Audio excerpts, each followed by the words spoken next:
Good afternoon, Dr. Wari. My name is Adam Lucci, student ID 4017570. The purpose of this video is for the Week 8 final project of the motor learning course that we're currently in. We are looking at motor learning concepts and fundamentals to develop teaching of movement or skill.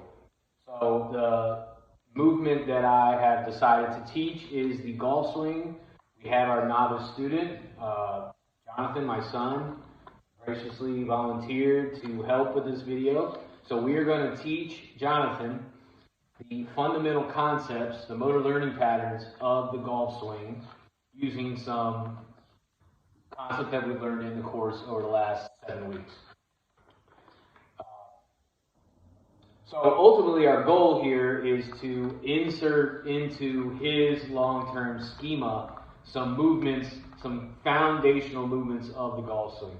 So the golf swing as a whole has many different movements. It has the setup, it has the takeaway, it has the extension of the backswing, it has the initiation to the front swing, it has striking the ball and following through. So all those, you could break the entire motor program into segments. Those would be the segments. It also uses every body part in the body. So the legs are foundational, the hips, the shoulders, the arms, the hands, and the wrist.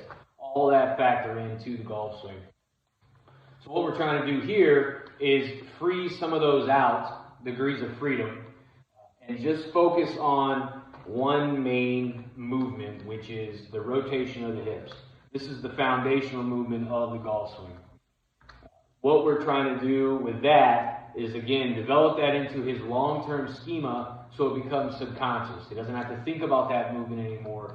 It's stored in his memory, and he can just go ahead and do it. That way, once we unfreeze the arms and put that back into the swing, he won't have to think about the rotation. So we're going to develop some practice patterns in order to drive that into memory. What we want to do is make sure that he doesn't develop any long-term bad habits. So one thing we see with golfers is a shifting of the hips like this. And a lot of self-taught golfers will have that memory, and it's hard to undevelop that bad habit into a rotational as opposed to the sliding. So with the novice student, it's important to develop that early. Okay, so what we're going to do now is practice that rotational hip movement. We're going to freeze out the arms completely and just focus on the rotation of the hips. So you'll have the students, here, move up a little bit, set up in a normal, like you're going to strike a golf ball, so shoulder width apart, your feet are a little too close. Your feet are a little, there you go. An athletic position. And normally the golfer would want to have the hand, the club out in front and swing. So we're going to take that out and just focus on the rotation of the hips. So we're going to put this club behind his back here, so that keeps the shoulder, the chest out, and we're just going to have the student think about rotating the hips. Rotate the hips. There you go. Rotate the hips. Not even worry about the arms. He's just rotating the hips here. Now you'll notice that he's rotating the hips, the shoulders move with it.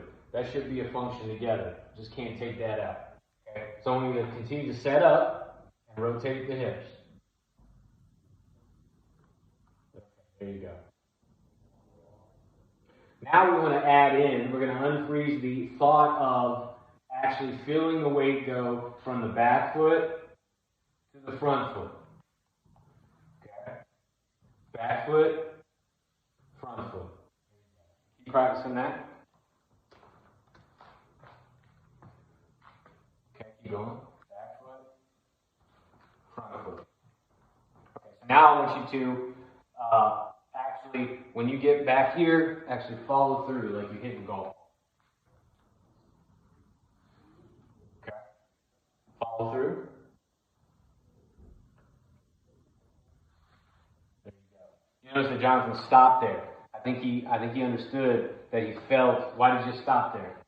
Because I felt the weight. Yeah, you felt the weight on the front foot. Where should the weight be on the front? What foot should the weight be on the backswing?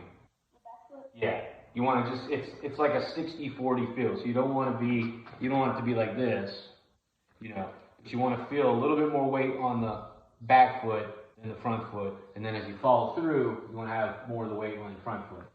Okay? So that intrinsic feedback, he felt that, and he said, I'm going to stop because I know it's not right. There you go.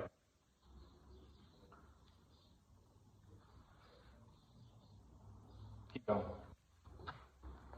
So for teaching a student like Jonathan, a novice student, what I would prescribe is a little bit of block practice where we're setting this up 5 to 10 minutes before each session, even daily, having that student feel the movement of the rotation of the hips and the weight shift from the back into the front foot.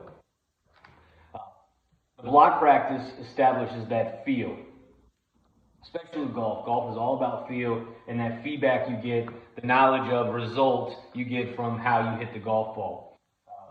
This has nothing really to do with the knowledge of the results yet, but once he learns the rest of the parts of the swing, he'll understand that this right here, if you develop this correctly, it's going to lead to more correct shots. There you go. No dip. So another thing we'll add now is now that he's doing the hips, we'll teach them, we got to keep that head still. There you go. Try again. There you go. Good job. Keep going.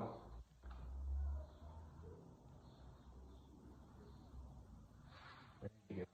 Good job.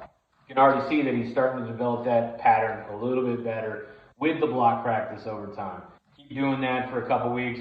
He'll have it ready. Then we can work into some random practice where we add the hands. We unfreeze the arms and hands and wrists. And then we actually hit golf balls, and then we look to hit golf balls in different scenarios. Fairway, driver, chipping, all that stuff too.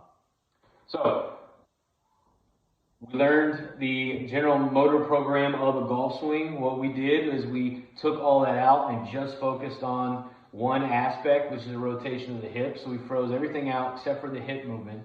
And then we unfroze the process of thinking about the weight shift. And then we unfroze thinking about keeping the head still.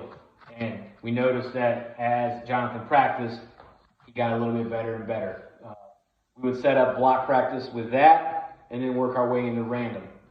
The key focus on all this is making sure feedback is involved between the student and the instructor.